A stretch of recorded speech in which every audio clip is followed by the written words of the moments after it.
of the International Secret Police. Ceiling zero, ceiling zero, ceiling zero, ceiling zero, ceiling zero.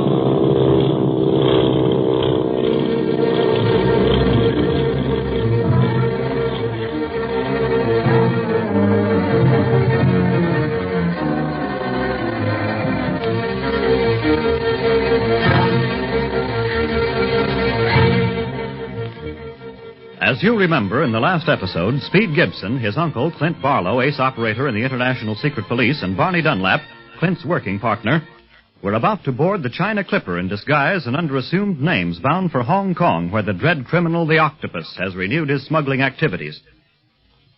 Just as they approach the giant plane, however, Clint recognizes in one of the other passengers a jewel smuggler whom he and Barney sent to prison a few years previously. The man sees them at the same time, says a few words to his companion, who in turn summons a nearby police officer. The boys try to get to the plane, but are stopped by the officer and the smuggler, who claims to be a private detective and who says that Clint, Barney, and Speed have been acting suspiciously and should be held for investigation.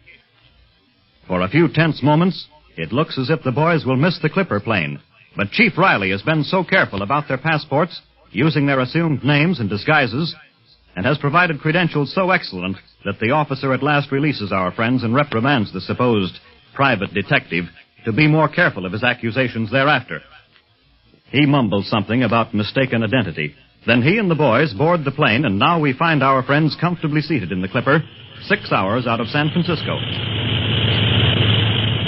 Gee, I can hardly believe that we're really flying in the Clipper. Seems most too good to be true. I'd hate to be flying without it. We must be plenty high to be above the fog down there, Speed. Yeah. Isn't it swell, Barney? The moon makes the fog look all silver. Folks down on the ocean probably can't see the moon at all, or the stars. Up here, they're as big as anything. Well, don't get so excited about it, kid. Gee, I can hardly believe we're really on the China Clipper. You'd better start believing it, Speed, with that jewel smuggler aboard. I'm just as sure he's a member of the Octopus gang as I'm sure we're in the air. I think so, too, Clint. Else why'd he try to keep us ashore by framing us with that cop? Yeah, our passports are what saved us. And see that you remember who those passports are made out for, Speed. Now, Barney here is supposed to be Jim Fletcher, a retired Texas oilman. And you're his son, Earl. And I'm your French tutor, Pierre Dorset. Don't forget all that when we're talking where people can overhear us, kid. I won't, Barney. Clint, you look so different with your hair dyed black and curled, and Barney with that fake squint and mustache. You think that smuggler really knew who you both were? Well, I don't know, Speed. Criminals are suspicious of everything and everyone. Now, he may have glimpsed something familiar about us, or his instinct may have warned him of danger. Rather than take any chances, he tried to keep us from flying on the same ship with him. Yeah, all that business about him being a private detective and us the crooks. I wanted to turn him over to the cop. Oh, and reveal who we really were? Oh, don't be a chump, Barney. We can't make an official move while we're traveling in disguise and under assumed names. I know. Have to take everything and can't dish anything out in return. Oh, don't worry, Barney. We'll get ironings when we reach Hong Kong. Meanwhile, think of all the excitement we're going to have during the trip. Gosh, it doesn't seem possible that we'll reach the Hawaiian Islands tomorrow morning. Yeah, these ships are plenty fast. It's only 18 hours flying time between Alameda and Honolulu. And after that, our next stop is Midway Island. Gosh. How long is the stopover at Honolulu? Just about 24 hours. We take off again the next morning, providing the weather is right. And am I going to make use of them 24 hours? No sleeping for me. I'm going to go swimming at Waikiki Beach, eat fish and poi, listen to ukuleles, and maybe watch some of those hula dances I've been hearing so much about. You can do that if you want, Barney. But I'm going to watch that jewel smuggler. And if I have any spare time, I'm going surfboard riding. Boy, I can hardly wait.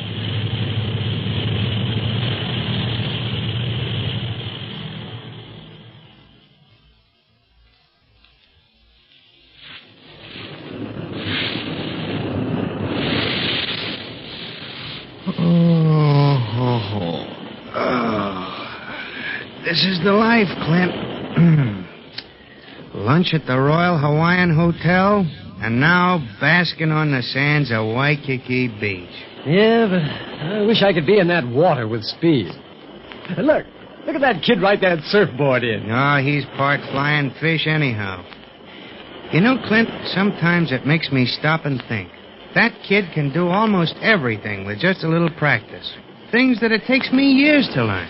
It just runs in the family, Barney. We're just naturally smart. Oh, yeah? If you're so smart, why didn't you fix this phony mustache of mine so it wouldn't float off in water? I want to go swimming. Try growing one, then you can. Besides, I didn't think you wanted to leave the beach as long as that girl was on it. Oh, you've noticed her too, huh? I noticed her during lunch at the hotel. She had a little girl with her then. Yeah, she's still with her, at least near her. See, in the water almost in a direct line with Speed. Oh, yeah, I see her now. Well, I hope she doesn't go out too far. Looks like she can't swim. She's watching Speed. Say, look at that big coma racing toward her. Suffering whang doodles. She's lost her foot and she's going out to sea. Well, come on, let's go after her. Oh, Speed! Speed sees her. Hope he can grab her. Speed! Speed! I'm coming. I'll get you. Help! Help! Try to keep your head up. I'm coming. Don't let me down! Help! Help! I'm coming. Here, grab my hand.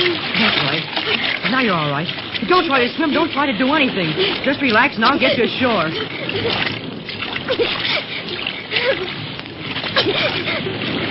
That big wave knocked me down. Now don't waste breath talking. Speed! Keep it up! Oh, swell. Clint and Barney are waiting out to help me. Come some more, Speed! Look out for that big finger!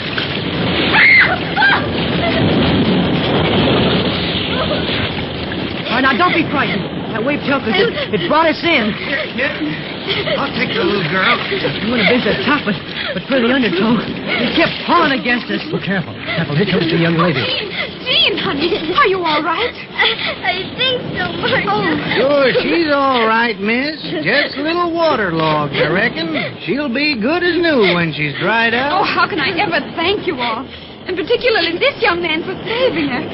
Why, Jean would have been swept out to sea if he hadn't been so near her and acted so quickly. Oh, Marcia, I thought I was going to drown. Oh, there, darling. You're safe now. And don't you think you'd better thank your rescuer? Yes? Thank you. What is your name? Earl Fletcher. May I introduce ourselves? Earl is the son of Mr. James Fletcher, and I am Monsieur Dorsey, the young gentleman's tutor. Oh, I don't need to tell you how happy we are to meet you all. This is Jean Kingsley, and I'm Marcia Winfield, her governess. I'm very glad to know you. Will you and little Jean have supper with us tonight, Miss Winfield? Why, Probably Miss Winfield will be dining with Mademoiselle Jean's parents, Mr. Fletcher. Oh, no. You see, Jean's father is in China in the diplomatic service. Oh, then it's a cinch you won't be eating with him this evening. So you will eat with us, huh? Well, yes, Mr. Fletcher, we'd love to. And now I'd better take Jean back to the hotel to recover from the effects of her narrow escape.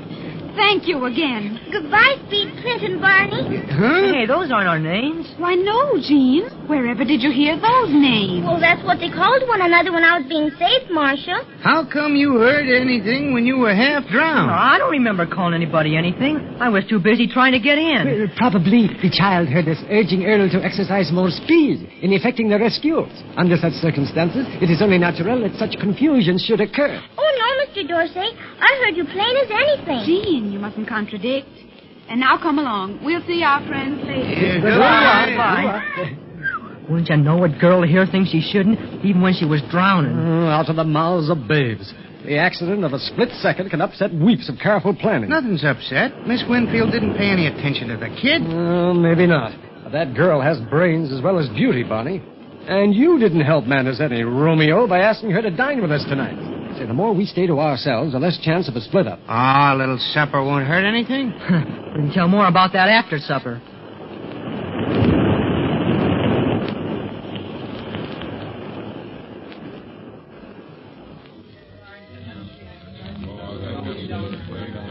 Oh, would you care for some more ice cream, Mademoiselle Jean? No, thank you, Mr. Dorsey. I'd like some more. More. You had 2 dishes already. Another one, and you'd never leave this table. Well, you wouldn't mind staying in Honolulu, would you, Earl? Well, it's swell here, Miss Winfield, but I'm looking forward to the rest of our Clipper trip. Midway, Wake, and Guam Islands, Manila, and then Hong Kong. Gee. Hong Kong. Yes, I'm anxious to reach China, too. You going over soon? Tomorrow morning, we'll be fellow passengers on the clipper ship, Mr. Fletcher. Oh, you and little Jean are flying to China, mademoiselle? Yes, I took the position as governess to Jean with that understanding.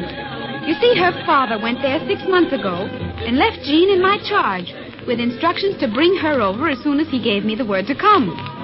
Well, I received that word just the other day, and I was fortunate in being able to get passages on the clipper. Oh, that's swell, because... The check, Mr. Fletcher. Check. Oh, yeah, the dinner check. Sure. Let's see what the damages are. What's that note under it? Note? Yeah, it isn't addressed to anyone. Here, I'll open it. What does it say, Earl? It says, to all at this table, better not attempt the impossible. Leave well enough alone and do not take the clipper tomorrow morning. The Octopus gives but one warning. The Octopus? Do you know what this means, mademoiselle? Yes, that note is meant for me. The Octopus is a terrible criminal who has brought tragedy into my life. Go on, Miss Winfield. I can't. I dare not. He knew I was here. He or his spies may be listening to me right now. But he's the reason I must go to China. Can we help you, Miss Winfield? I don't know. But I trust you and Mr. Dorsey and Mr. Fletcher. I feel that you're perhaps the only people in the whole world I can trust. Will you, for Jean's sake, will you give us your protection until we reach Hong Kong? But, Miss Winfield, Oh, after we reach China and Jean is safe with her father, I won't bother you anymore. What I must do then, I must do alone. But until then, will you promise us your protection? You have my promise. And mine, mademoiselle. Me too, Miss Winfield. We'll lick this Octopus spy, whoever he is. I'm not afraid of anybody who's afraid to fight in the open.